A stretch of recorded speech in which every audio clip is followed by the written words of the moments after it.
আসসালামু আলাইকুম ওয়া রাহমাতুল্লাহি ওয়া বারাকাতুহু। প্রিয় নবী সাল্লাল্লাহু আলাইহি সাল্লাম বেঁচে থাকাকালীন ঈদের দিনের একটি শিক্ষণীয় ঘটনা সম্পর্কে আমরা জানব। আমাদের প্রাণপ্রিয় রাসূল করিম সাল্লাল্লাহু আলাইহি সাল্লাম ছিলেন একেবারেই এতিম। এতিম ছিলেন বলেই তিনি বুঝতেন এতিম ও অসহায়দের মনের কষ্ট, জীবনের কষ্ট, কাজের কষ্ট, তাদের সকল কষ্টই তিনি অনুভব করতেন একান্ত হৃদয় দিয়ে। ফলে তাদের যে সব কষ্টের তুষার দূর করার জন্য রাসূল করিম সাল্লাল্লাহু আলাইহি সাল্লাম সকল সময় থাকতেন ব্যাকুল। তাদের প্রতি ছিল তার বিশাল হৃদয়, আকাশের মতো তার চেয়েও বিশাল। বিশাল ছিল তার মন ও তার ভালোবাসার দরিয়া। সেখান থেকে উঠে আসতো দরদের তুফান, মমতার ঢেউ। সেই ঢেউ আশ্রে পড়তো আমার প্রিয় নবী করিম সাল্লাল্লাহু আলাইহি সাল্লামের চারপাশে। সকলের হৃদয়ের দুকুল ছাপিয়ে যেত রাসূল করিম সাল্লাল্লাহু আলাইহি সাল্লামের ভালোবাসার কোমল তুষারে। মানুষের প্রতি মানুষের ভালোবাসা সে তো এক মহৎ গুণ।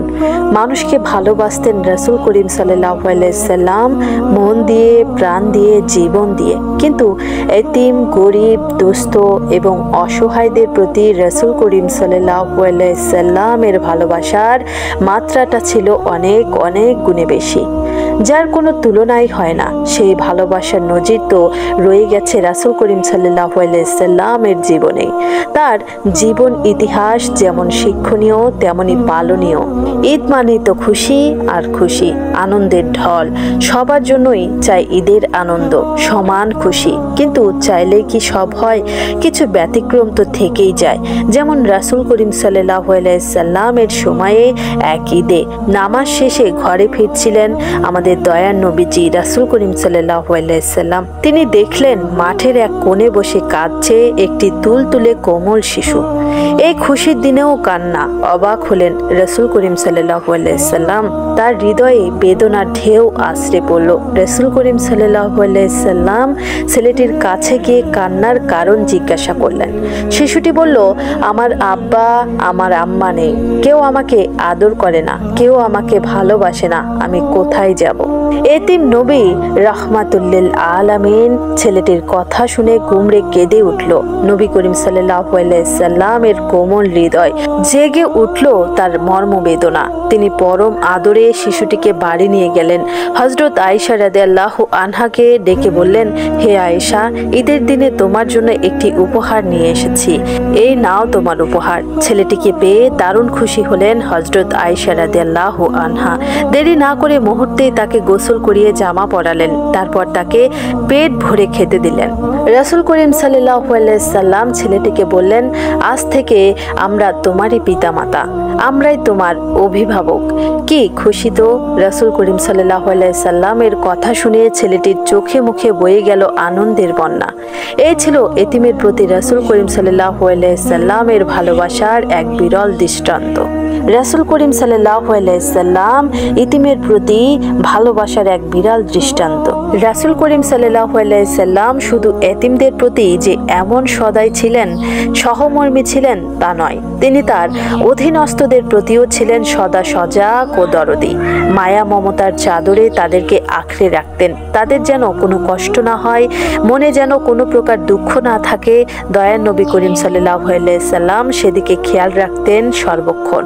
রাসূল করিম সাল্লাল্লাহু আলাইহি সাল্লামের দুজন খাদেম বা চাকর ছিলেন, একজন হযরত যায়েদ আর একজন হযরত আনাস। তাদের সাথে রাসূল করিম সাল্লাল্লাহু আলাইহি সাল্লাম কখনোই মনিব সুলভ আচরণ করতেন না, কড়া ভাষায় কথা বলতেন না, খারাপ ব্যবহার করতেন না, মেজাজ দেখাতেন না, আদেশ কিংবা নির্দেশে কঠোরতাও দেখাতেন না, বরং আপন পরিবারের সদস্যদের মতোই তাদের সাথে ব্যবহার করতেন।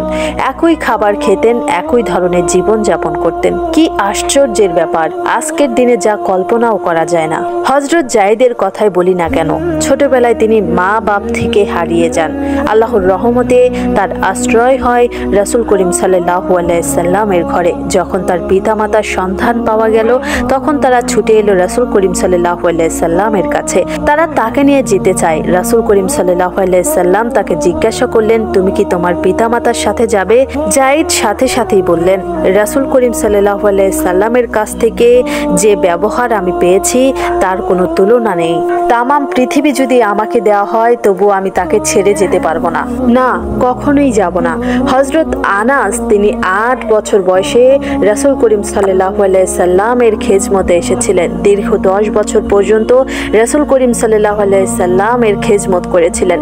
সেই হযরত আনাস বলেন, দীর্ঘ 10 বছর রাসূল করিম সাল্লাল্লাহু আলাইহি সাল্লামের খেজমত করেছি, কিন্তু এই 10 বছরের মধ্যে কোনো একটি দিনও রাসূল করিম সাল্লাল্লাহু আলাইহি সাল্লাম আমাকে একটি কথাও ধমক দিয়ে বলেননি। এমনই ছিল রাসূল করিম সাল্লাল্লাহু আলাইহি সাল্লামের ব্যবহার, এমনই ছিল তাদের প্রতি তার হৃদয়ের ভালোবাসা, এমনই ছিল তার উদারতা, ছিল দয়া ও মমতার অসীম সাগর। সাগরের চেয়েও অধিক রাসূল করিম সাল্লাল্লাহু আলাইহি সাল্লামের মতো এমনই হৃদয়ের অধিকারী হতে হবে আমাদের, যে হৃদয় হবে ভালোবাসায় পূর্ণ, যে হৃদয় হবে আকাশের চেয়েও প্রশস্ত, সাগরের চেয়েও বিশাল। এমনই হৃদয় তৈরির জন্য প্রয়োজন রাসূল করিম সাল্লাল্লাহু আলাইহি সাল্লামের জীবন থেকে শিক্ষা গ্রহণ ও সৎ সাহসের।